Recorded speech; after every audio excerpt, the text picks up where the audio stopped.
샬롬, 3월 15일 주일 주기도문과 함께하는 성경의 숲과 나무로의 묵상 산책 시간입니다. 오늘 우리에게 주시는 영적 양식의 말씀은 요한복음 12장 44절에서 50절입니다.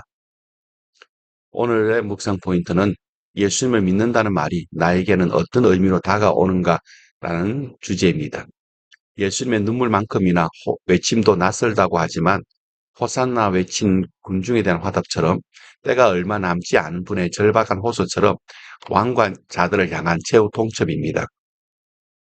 예수님은 자신을 믿는 것이 어떤 의미가 있고 믿지 않는 것이 왜 심각한지 말씀하십니다. 44절, 45절 본문을 보겠습니다.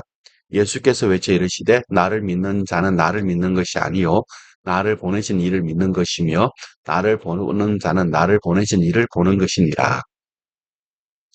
공개적으로 신앙을 고백하기 두려워하는 자들과 달리 예수님은 진리를 외칩니다. 때론 차분하고도 조용한 음성으로 말씀하시지만 그 권세는 죽은 나사로를 살릴 때처럼 강력합니다. 그런 간절함 없이 냉담하게 전할 수 있는 생명의 복음은 없습니다.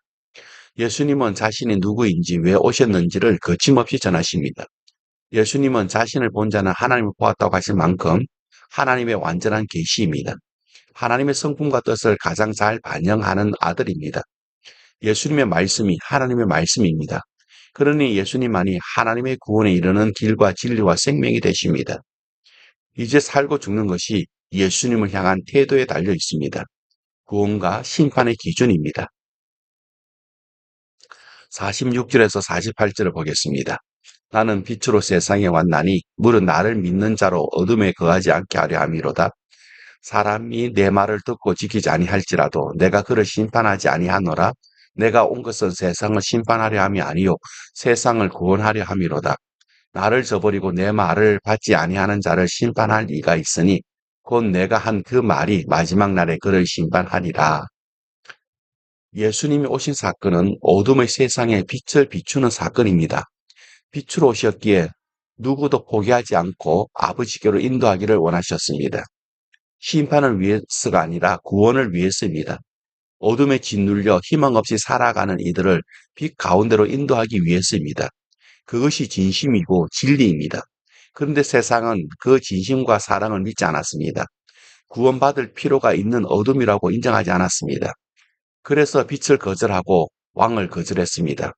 그렇게 스스로 멸망의 길로 나선 것이고 심판을 자취한 것입니다. 어둠의 삶이 곧 심판입니다. 불신은 어둠만 심화할 뿐입니다. 어둠의 심년에 쌓이지 않기 위해 말씀에 응답해야 합니다. 49절 50절입니다. 내가 내 자의로 말한 것이 아니요 나를 보내신 아버지께서 내가 말할 것과 이를 것을 친히 명령하여 주셨으니 나는 그의 명령이 영생인 줄 아노라. 그러므로 내가 이르는 것은 내 아버지께서 내게 말씀하신 그대로니라 하시니라. 예수님은 자신의 말이 곧 하나님의 말씀이며 자신의 말로 장차 심판할 것이니 지금 말씀이 전해질 때 믿으라고 하십니다. 그 말씀을 믿고 순종하는 것이 생명의 길이고 그 삶 자체가 영생이 될 것입니다. 빛이신 주를 믿음으로 우리는 빛의 자녀가 됩니다. 구원은 어둠의 삶에서 빛의 삶으로 변화입니다. 그러나 믿는다 하면서도 당당하게 믿음을 밝히지 못한다면 여전히 어둠에 머물러 있는 것이고 믿는다 하면서 어둠 가운데 거하는 것은 모순이고 모욕입니다. 빛의 증인으로서 어둠에 순응하지 않고 어둠을 폭로하고 어둠을 변화시키는 일에 참여해야 합니다. 내용을 정리합니다. 악에 대해 분노하는 세상을 꿈꾸며 걸리버 여행기의 작가는 내 목표는 세상을 즐겁게 하는 것이 아니라 환하게 하는 것이라고 했습니다. 예수님도 어둠의 묵인이 아니라 어둠에서 해방, 어둠에 다니지 않게 하려고 오셨습니다. 오신 이유를 알고도 어둠 속에 계속 머물겠습니까? 계속해서 주기도문을 기도하기 예시문을 보시면서 함께 기도하는 시간을 갖겠습니다. 하늘에 계신 우리 아버지여, 하나님 우리가 구하기 전에 우리의 필요와 사정을 다 아시며 우리를 사랑하시는 아버지이십니다. 우리를 가장 잘 아시는 하나님 아버지를 부르며 하나님 아버지 앞에 나아갑니다. 우리 하나님 아버지께 기도할 수 있음에 감사합니다. 이름이 거룩히 여김을 받으시오며 하나님 하나님의 이름을 높여 찬양드립니다. 여호와 이레 저에게 가장 좋은 것으로 예배해 주시는 하나님을 찬양합니다.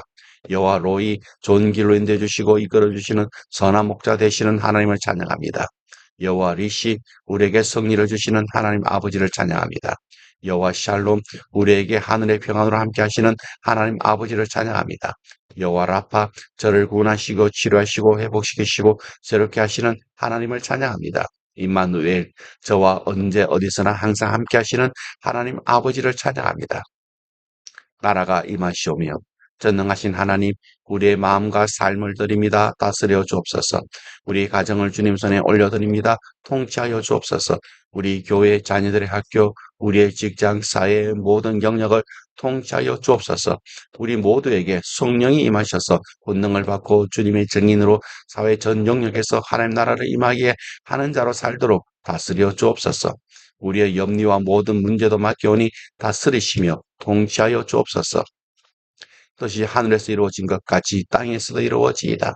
하나님 아버지, 우리가 맡겨드린 문제와 기도를 주님이 받으셔서 다스리심으로 주님의 온전하시고 선하신 뜻이 그대로 이루어질 것을 믿고 믿음으로 선포합니다. 하나님의 뜻이 하늘에서 이루어진 것 같이 우리가 기도한 문제와 생각이 나지 않아 미처 맡겨드리지 못한 것까지 이루어질 것을 믿습니다. 오늘 우리에게 일용할 양식을 주시옵고 사람이 떡으로만 살 것이 아니요 하나님의 입으로부터 나오는 모든 말씀으로 살 것이라 말씀하신 하나님. 먼저 하나님 나라와 의를 구하라고 하신 하나님 아버지. 오늘 하나님 나라를 위해 붙잡고 살아야 할 영적 양식인 말씀을 주시니 감사합니다. 우리가 우리에게 죄 지은 자를 사하여 준 것 같이 우리 죄를 사하여 주시옵고 이제 우리가 하나님께 받은 말씀의 은혜로 우리에게 잘못한 자를 용서함으로 오늘 하루의 삶을 삽니다. 우리에게 서운하게 한 사람들이나 억울하게 한 사람들을 용서합니다. 껄끄러운 사람들, 불편한 사람들을 용서합니다. 오늘도 용서함으로 하나님 나라를 누리고 전하며 살게 하소서. 우리를 시험에 들게 하지 마시옵고 다만 악에서 구하시옵소서. 하나님 아버지, 우리에게 주신 말씀대로 살지 못하게 하고 하나님의 뜻대로 살지 못하게 하는 유혹에서 보호해 주시고 혹시 시험에 들더라도 악한 자에게 사로잡히지 않도록 구하여 주옵소서. 마귀가 시험할 때 하나님이 주신 말씀의 검으로 대적하여 승리하는 삶을 살게 하소서. 오히려 우리가 주님이 주신 말씀대로 하나님의 선한 뜻을 이루며 살도록 인도하여 주소서. 대개 나라와 권세와 영광이 아버지께 영원히 있사옵나이다. 아멘. 우리가 이 땅에서 하나님 나라와 의를 구하며 사는 것은 나라와 권세와 영광이 아버지께 영원히 있기 때문입니다. 우리가 오늘도 하나님의 자녀로 하나님 나라와 의를 구하며 살게 하시니 감사와 찬양을 하나님 아버지께 드립니다. 아멘, 아멘, 아멘. 오늘 하루도 말씀과 기도로 승리하는 성도님들 되시기를 축복합니다.